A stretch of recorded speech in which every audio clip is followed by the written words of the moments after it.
Hey, how's it going, guys? Stephen Marcus here again, and today I'll be sharing with you my research topic titled From Bible Belt to Battleground, Southern Baptist Liberalism and the Crisis of Protestant Identity. So this project explores how the Southern Baptist Convention, also known as the SBC, you can see their official logo right here, has been shaped and challenged by liberal political and cultural movements from the mid-20th century to today.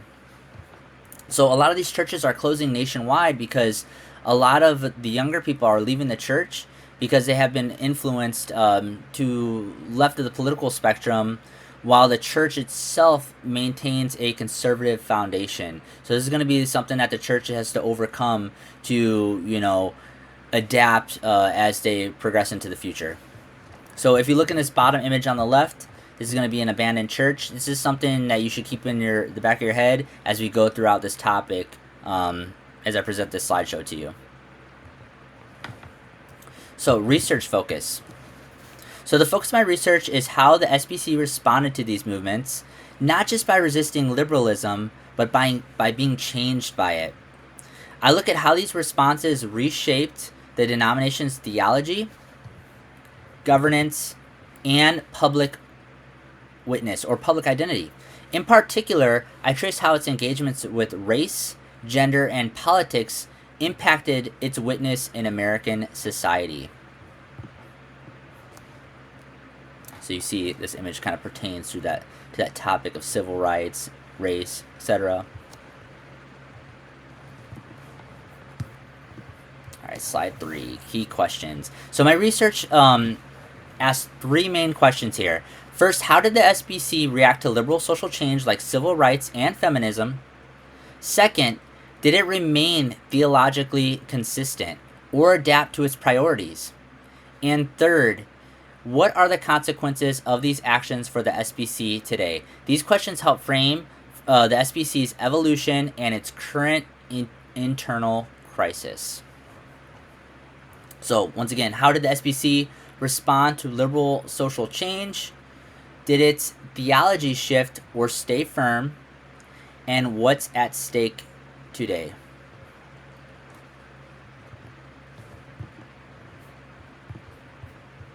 So slide 4, historical flashpoints. Several key events illustrate the pattern. The SBC's resistance to the civil rights movement delayed serious racial reconciliation.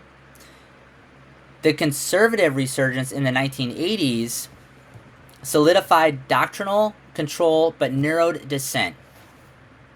And the 2019 abuse crisis exposed institutional failures that shook public trust. More recently, debates over women preaching and critical race theory has exposed new fractures. And that's something that's very prevalent today in regards to women pastors or priests, if you want to talk about Methodist or Catholicism. So key events here: civil rights movement, conservative resurgence, 1979 to 2000. That's where they took that hard line into their conservative values, really stuck with it. And then 2019 abuse scandal, fairly recent. And then one that's definitely recent is women in ministry debates. Jerry Falwell right here. All right, internal dissent. So at the same time, dissenting voices have pushed back from within. Leaders like Russell Moore and Beth Moore, no relation, have criticized the SBC's political entanglements, sexism, and abuse cover-ups. These reformers aren't trying to liberalize the SBC. They're calling it back to its theological roots and prophetic voice. So they're technically not going against the grain here. They're just trying to shape it in a way that maybe it can be more interpreted by the public, or maybe bring back some of the younger audience to the church. So key reformers: Russell Moore, Beth Moore. Issues raised: the cover-ups of abuse, gender inequality, and then political compromise. So throughout this research topic, it's not focused specifically on a conservative viewpoint, but it also has, somewhat of a liberal viewpoint as well, to get that full picture and really analyze the different moving parts of this topic. All right, biblical reflection.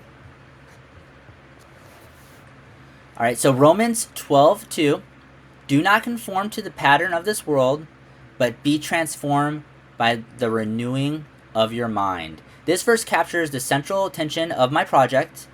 The SBC often sought to resist secular liberalism, but in doing so, it sometimes conformed to conservative political culture instead. The question is whether it can return to a Christ-centered identity. So the SBC's calling is not a political victory, but gospel transformation. And for my conclusion, the SBC is at a crossroads right now. So membership is declining, as I mentioned before. Younger generations are disillusioned, and public credibility has somewhat eroded, especially with the 2019 abuse scandal, which you can read about in my paper, as well as different hot topics today, such as women in the ministry. To move forward, the SBC must disentangle its identity from culture war politics and recover its core gospel convictions like soul freedom, local church autonomy, and justice rooted in Scripture. This isn't just a battle between liberals and conservatives, it's a battle for the soul of Baptist faith itself. And so the image I provided on the slide is, of course, a church with an open door, open to everyone. So SBC's crossroads, like I just mentioned, declining membership. This is like a real big thing right now. Even the church I go to is struggling right now. A lot of the younger people, there's very far and few in between younger people there. Divisions over race, gender, politics. All right, so sources cited. Here are my sources used.